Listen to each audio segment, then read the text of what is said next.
Greetings to all. Welcome to CEC lecture. The topic of analysis for the lecture is good governance. In this lecture, we shall attempt to explore and explain the concept of good governance. While discussing the concept of good governance, we shall elaborate on Kautilya's ideas on governance and, most important, looking at the important 8 major characteristics as per United Nations for good governance.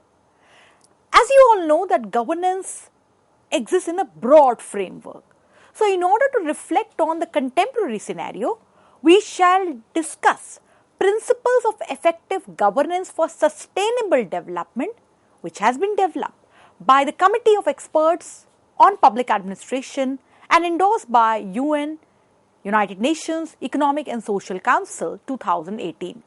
Further, we shall also highlight on the importance of observance of Good Governance Day by India.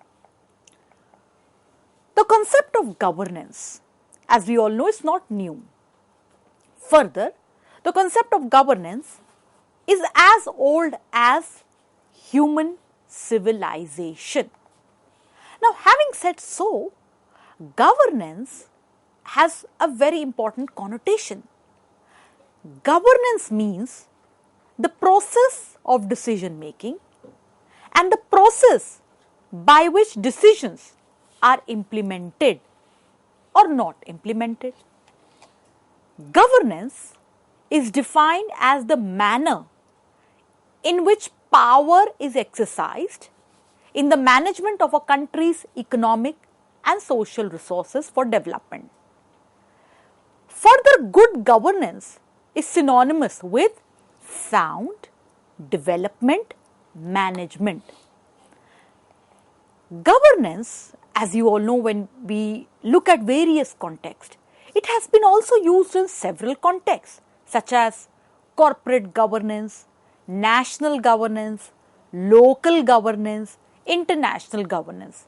So, governance has been used in several contexts as well. The 1992 report that was very significant, and the report was entitled as Governance and Development. In this report, the World Bank set out its definition of good governance. What is that?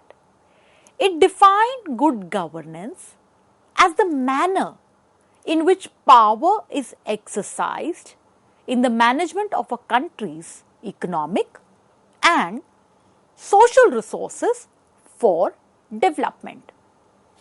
Moving forward, to dwell further with respect to ideas on governance, we take reference to the ideas of the famous Indian thinker Kautilya.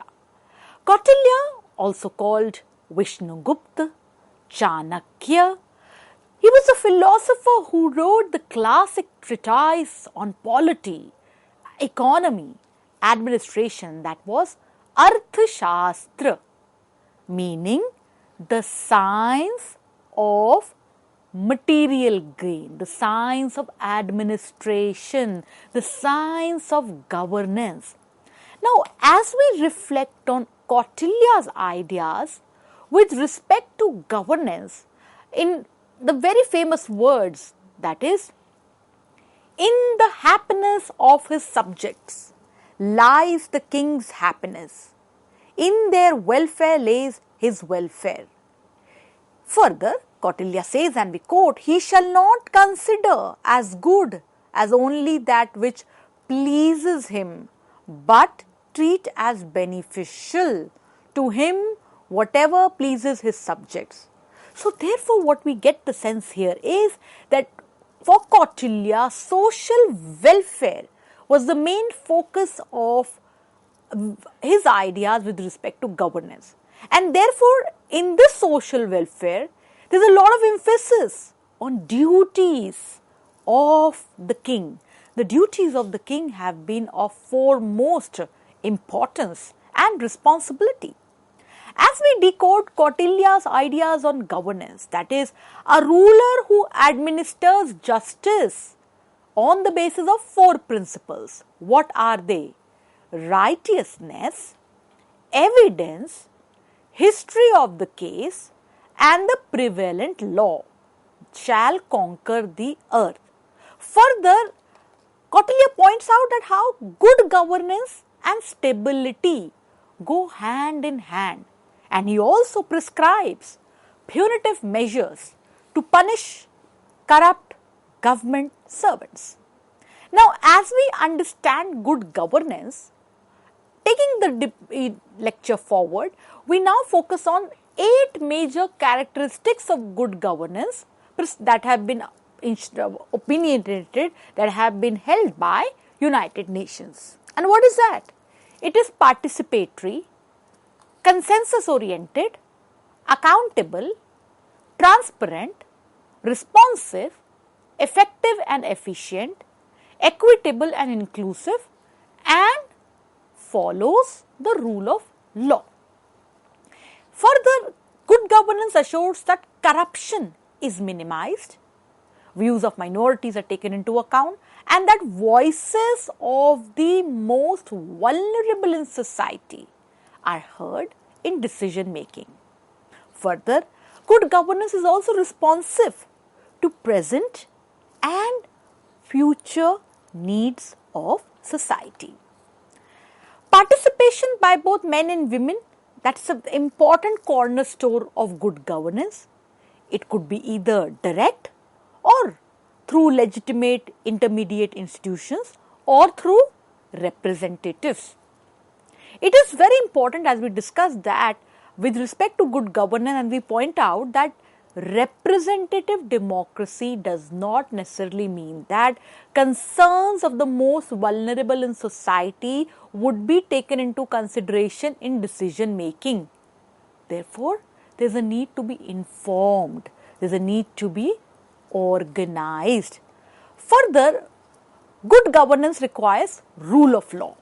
That is, good governance needs fair legal frameworks that are enforced impartially. It requires full protection of human rights. Good governance also needs transparency. And what does transparency imply? That is, decisions taken and their enforcement are done in a manner that follows rules and regulations. Further, transparency also means that information is freely available and directly accessible to those who will be affected by such decisions and their enforcement. Responsiveness. Good governance requires that institutions and processes try to serve all stakeholders within a reasonable time frame. Further, good governance is consensus oriented. We all know that in any decision there are several actors and there are several perspectives. So, there are several actors as well as many viewpoints in a given society. Good governance requires mediation of the different interests in society to reach a broad consensus in society on what is the best interest of the whole community, of the entire community, and how this can be achieved. Further, another important dimension of good governance, that is equity and inclusiveness. That is, we all know that a society's well-being depends on ensuring that all its members feel that they have a stake in it and they do not feel excluded from the mainstream of society. All groups, but particularly the most vulnerable, have opportunities to improve or maintain their well-being. Another important pillar for good governance, that is effectiveness and efficiency. Good governance means that processes and institutions produce results that meet the needs of society while making the best use of resources at their disposal. It includes sustainable use of natural resources and the protection of the environment. Further, good governance requires accountability. Now, accountability is a key requirement of good governance. Not only governmental institutions, but also the private sector, the civil society organizations must be accountable to the public. Now, as we just discussed, the important dimensions of good governance, taking cue the important characteristics of good governance as has been there in several UN reports, that is, it is participatory, consensus oriented, accountable, transparent, responsive, effective and efficient, equitable and inclusive, and follows the rule of law. With this, we now come to a very important contemporary report which we'll look at, that is Principles of Effective Governance for Sustainable Development. These have been developed by the Committee of Experts on Public Administration and enforced by United Nations Economic and Social Council in New York. The principles endorsed by Economic and Social Council, that was on 2nd July 2018. They highlight the need for pragmatic and ongoing improvements in national and local governance capabilities to attain the sustainable development goals. Now, we all know that sustainable development and the sustainable development goals thereof are sacred to governance of any nation. But however, should be the right approach with respect to governance, with respect to effective governance, these principles highlight. The preamble says, that is preamble of the Principles of Effective Governance for Sustainable Development says, and we read that the full realization of the Sustainable Development Goals and other internationally agreed development objectives will hinge in no small part on a common understanding of the basic principles of effective governance for sustainable development. Further, the 11 principles of effective governance, what are they?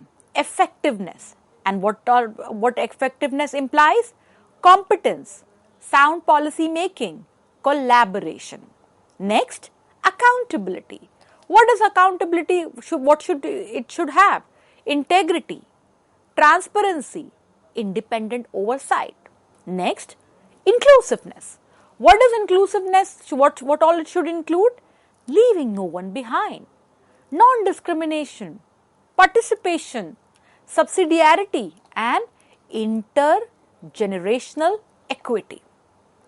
Let us delve into some of these principles and the strategies thereof one by one. We'll try to look into some of them.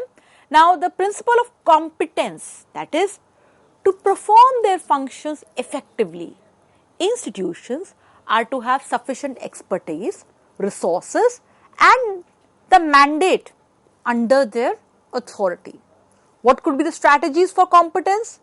Promotion of professional public sector workforce, strategic human resources management, leadership development, training of civil servants. Next, sound policy making. What does this imply?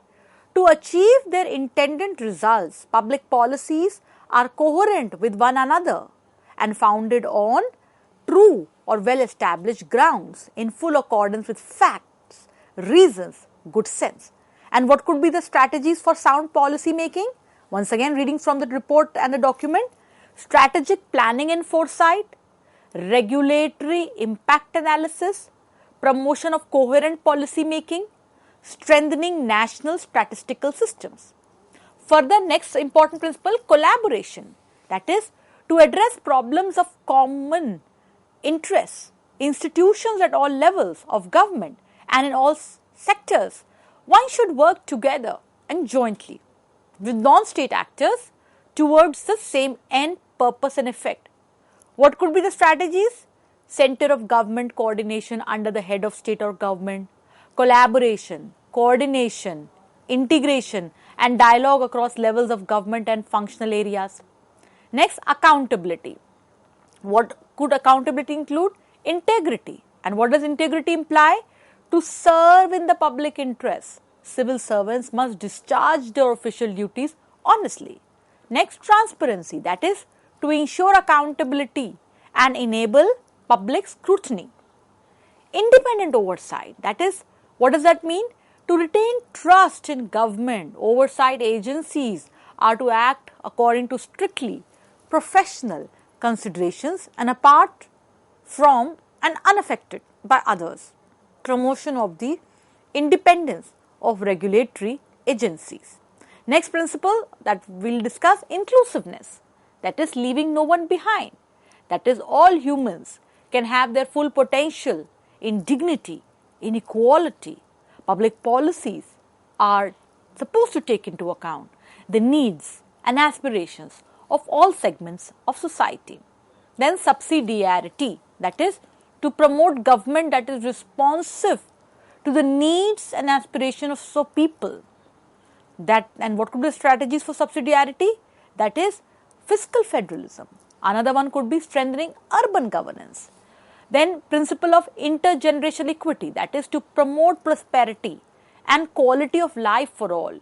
Institutions should construct administrative acts that balance the generational aspects.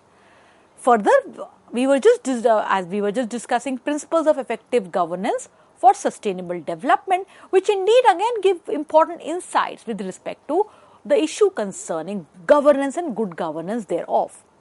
Now, as we discuss good governance, a very important aspect that we must highlight, that is India observes Good Governance Day on 25th of December every year on the occasion of former Prime Minister of India, Bharat Ratna, late Atal Bihari Vajpayee ji's birth anniversary.